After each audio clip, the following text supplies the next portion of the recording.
জিহ্বাটাকে আল্লাহর জিকির আর প্রশংসা দিয়ে ভিজিয়ে রাখো। কি করবেন? ভিজিয়ে রাখবেন। আরব বিশ্বে আমরা যখন পড়াশোনা করতাম তখন দেখতাম যে রাস্তাঘাটে বিভিন্ন জায়গায় আজকারগুলো, আল আদইয়াতুল মাসুরা, মাসনুন দোয়াগুলো তারা লিখে রাখতো, যাতে মনের অজান্তেই তাদের চোখ ওই সাইনবোর্ডে পড়লে তারা যেন ওই দোয়াগুলো পড়তে পারে। রাস্তার মধ্যে লেখা থাকতো সুবহানাল্লাহ, আলহামদুলিল্লাহ, আল্লাহু আকবার, লা ইলাহা ইল্লাল্লাহ। আপনি উঁচু কোনো জায়গায় উঠবেন বা লিফটে দিয়ে উপরে উঠবেন, সিঁড়ি দিয়ে উপরে উঠবেন, ওঠার সময় বায়ে লেখা আল্লাহু আকবার। কারণ হাদিসে এসেছে ইদা সাইদনা কাব্বারনা, আমরা যখন উপরের দিকে উঠতাম আমরা পড়তাম আল্লাহু আকবার। ওয়া ইদা নাযালনা সাব্বাহনা, আর যখন আমরা নিচের দিকে নামতাম আমরা পড়তাম সুবহানাল্লাহ।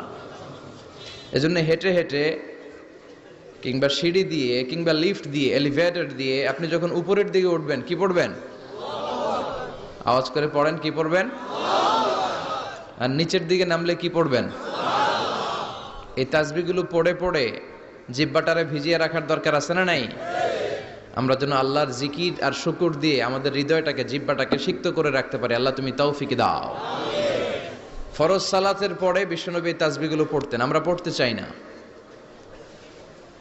আল্লাহ রাসূল সাল্লাল্লাহু আলাইহি ওয়াসাল্লাম সালাম ফেরানোর পরে পড়তেন আল্লাহু আকবার, 3 বার পড়তেন আস্তাগফিরুল্লাহ, আস্তাগফিরুল্লাহ, আস্তাগফিরুল্লাহ, সুবহানাল্লাহ 33 বার, আলহামদুলিল্লাহ 33 বার, আল্লাহু আকবার 33 বার, লা ইলাহা ইল্লাল্লাহ ওয়াহদাহু লা শারীকা লাহু, লাহুল মুলকু ওয়া লাহুল হামদু ওয়া হুয়া আলা কুল্লি শাইইন কাদির। আয়াতুল কুরসি পড়তেন, লম্বা লম্বা অনেক দোয়া করতেন। এগুলো আমরা করি না, আমরা ছোট্ট একটা মুনাজাতের জন্য পাগল হয়ে যাই, তাই না?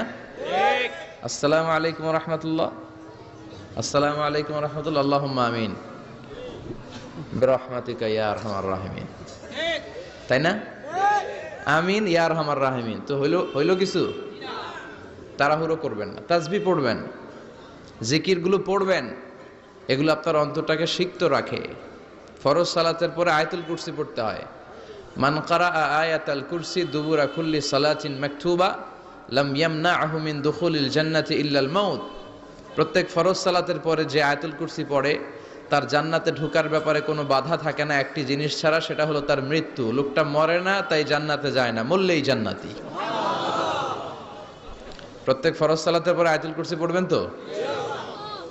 আর সর্বাবস্থায় বেশি বেশি করে পড়বেন আস্তাগফিরুল্লাহ। কি পড়বেন? আমার সাথে আওয়াজ করে পড়েন আস্তাগফিরুল্লাহ। বেশি যারা ইস্তেগফার পড়ে তাদের 5টা লাভ। আওয়াজ করে বলতে হবে কয়টা? 5টা। নাম্বার 1, মান লাজিমাল ইস্তিগফার জাআলাল্লাহু লাহু মিন কুল্লি দীকিন মাখরাজা। যে সব সময় ইস্তেগফারের সাথে লাজিমা মানে লেগে থাকে, আঠার মতো।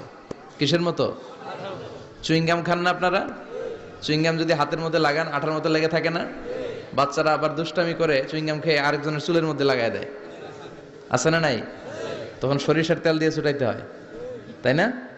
তো মান লাজিমাল ইস্তিগফার, যে ইস্তিগফারের সাথে আঠার মতো লেগে থাকে, সে 5টা জিনিস পায় জীবনে। চিল্লায় বলেন না কয়টা? 1 নাম্বার, জাআলাল্লাহু লাহু মিন কুল্লি দীকিন মাখরাজা। সব বিপদ থেকে তার উদ্ধার করে কে? আল্লাহ। আমাদের জীবনে বিপদ আপদ আছে না নাই? আছে। কম না বেশি? বেশি। কত বিপদ, কত ধরনের বিপদ। যে কোনো সময় দুর্ঘটনা হতে পারে, রোড অ্যাক্সিডেন্ট, আছে না নাই? আছে। যে কোনো সময় গুম হয়ে যেতে পারেন, আপনারা খুঁজে পাবেন আপনার স্বজনরা।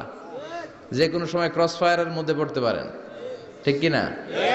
যে কোনো সময় বজ্রপাতে আপনি নিহত হতে পারেন, ভূমিকম্পের মাঝখানে পড়তে পারেন, 2 জন কোবাকবি লাগছে, আপনি মাঝখানে, হইতে পারে না?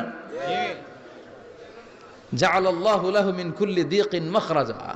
এরকম সব ধরনের বিপদ থেকে তারে রক্ষা করবে কে? আল্লাহ। যদি ইস্তিগফারের সাথে আঠার মতো লেগে থাকা যায়। এই হলো নাম্বার 1। নাম্বার 2, ওয়া মিন কুল্লি হাম্মিন ফারাজা। যে সব সময় আঠার মতো ইস্তিগফারের সাথে লেগে থাকবে, আল্লাহ তাকে দুশ্চিন্তা থেকে মুক্তি দিবেন, তার কোনো টেনশন থাকবে না। সুবহানাল্লাহ পড়েন। আমাদের জীবনে টেনশন আছে না নাই? আছে। জীবন নিয়ে টেনশন, মরণ নিয়ে টেনশন, ক্যারিয়ার নিয়ে টেনশন, বাড়ি ভাড়ার টেনশন, বিদ্যুৎ বিলের দাম বেড়ে যাচ্ছে, টেনশন, ঘরের মধ্যে শান্তি নাই, টেনশন, দ্রব্যের দাম বাড়তেছে, বেতন কমতেছে, টেনশন, ঠিক কি না? এই টেনশন থেকে আপনাকে মুক্ত রাখবে কে? আল্লাহ। নাম্বার 3, ওয়ায়ারযুকহু মিন হাইসু লা ইয়াহতাসিব, এমন জায়গা থেকে আল্লাহ আপনাকে রিজিকের ব্যবস্থা করবে আপনি কল্পনাই করতে পারবেন না। রিজিক দেওয়ার মালিক কে? কেউ যেটা পারে না, পারে কে? এমন জায়গা থেকে তিনি রিজিক দিবেন আপনি কল্পনাই করতে পারেন না, আপনি হিসাবই করেন না যে এখান থেকে কিছু রিজিক আমি পাবো, কিন্তু আল্লাহ ব্যবস্থা করে দিয়েছে। সুবহানাল্লাহ পড়েন।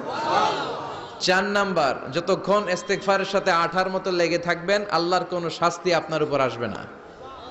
ওমা কানাল্লাহু মুআযযিবাহুম ওয়া হুম ইস্তাগফিরুন, যতক্ষণ আপনি ইস্তেগফার পড়বেন আল্লাহর আযাব আপনারে পাকড়াও করবে না। 5 নাম্বার হচ্ছে আল্লাহ আপনাকে মুস্তাজাবুদ দাওয়া বানিয়ে দিবে। মুস্তাজাবুদ দাওয়া মানে এমন ব্যক্তি, যেই ব্যক্তি দোয়া করা মাত্রই দোয়া কবুল করে কে?